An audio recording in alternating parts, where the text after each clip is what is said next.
आपने बांग्लादेश के अंदर हुए अत्याचार को देखा होगा। कांग्रेस मौन, समाजवादी पार्टी मौन, टीएमसी मौन, आरजेडी मौन, अन्य दल मौन। केवल भारतीय जनता पार्टी ने कहा था कि बांग्लादेश के हिंदुओं पे अत्याचार नहीं होना चाहिए। ये बांग्लादेश में हिंदू कौन है? बहन और भाइयों, ये सभी दलित हिंदू है, दमित हिंदू है।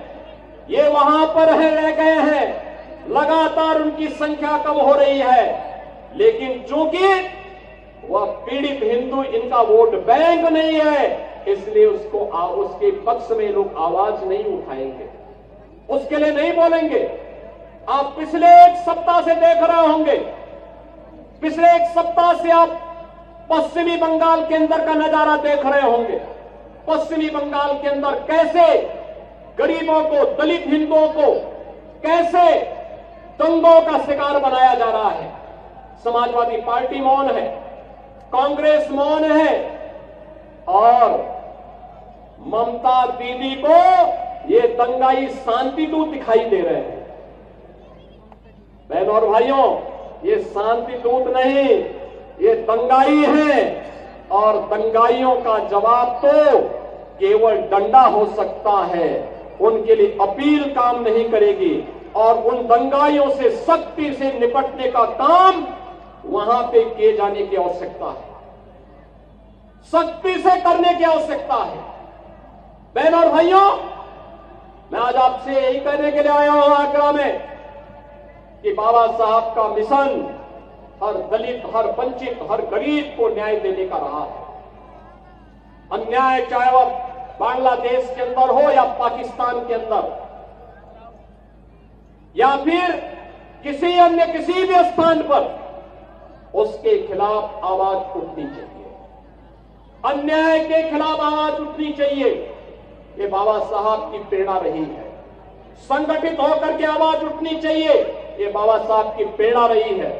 और उसी प्रेरणा के लिए आज आप सबका आह्वान करने के लिए मैं आपके बीच आया हूं। सरकार आपके साथ होगी, आपके सुख दुख में शायद दो डबल इंजन की सरकार सहभागी बनेगी।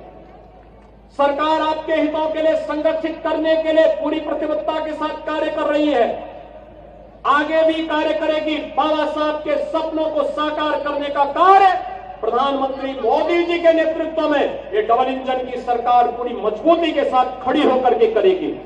और उसी को ध्यान में रख करके आज मैं कहना चाहता हूं, जो लोग कह रहे हैं कि उनके लिए, कुछ लोग कह रहे हैं कि उनके लिए संविधान से बढ़कर के शरीयत है, तो मैं भी उनसे कहना चाहता हूं कि भारत तो बाबा साहब के द्वारा बनाए गए संविधान से चलेगा। जहां शरीयत का कानून लागू होता है उनको वहां जाना चाहिए। भारत के अंदर भारत की व्यवस्था बाबा साहब के द्वारा बनाए गए संविधान से ही आगे बढ़ेगी, और यह हम सबको दृढ़ भाव के साथ कार्य करना होगा। ऐसा नहीं कि बाबा साहब को लालच न दिया गया हो। याद करिए, जब हैदराबाद के निजाम ने बाबा साहब को लालच देने का काम किया था, और वहां पर उनके रजाकारों ने वहां के दलितों पर, वहां के दमितों पर, वहां के हिंदुओं पर अत्याचार करना प्रारंभ किया था, तब बाबा साहब ने बहुत स्पष्टता के साथ हैदराबाद रियासत से जुड़े हुए सभी दलितों को, वंचितों को और हिंदुओं को पत्र लिखा था, और उनका आह्वान किया था कि किसी भी हालत में निजाम के दबाव में आने की आवश्यकता नहीं। धर्मांतरण मत करना, इस्लाम मत स्वीकार करना, आवश्यकता पड़ती तो छोड़ करके महाराष्ट्र की तरफ आप आ जाइए, लेकिन इनके दबाव में काम मत करना। और बहनों और भाइयों, अंततः निजाम को भारत छोड़ करके भागना पड़ा। आज हैदराबाद रियासत भारत का हिस्सा बनी हुई है। बहनों और भाइयों, ऐसे ही जूनागढ़ का नवाब भी करता था। आज जूनागढ़ के नवाब को भी भारत छोड़ करके भागना पड़ा था। राजनीतिक गलियारों से खेल के मैदानों तक आपको दिखाएंगे निष्पक्ष खबरें। जन एक्सप्रेस, सच दिखाने की जिद।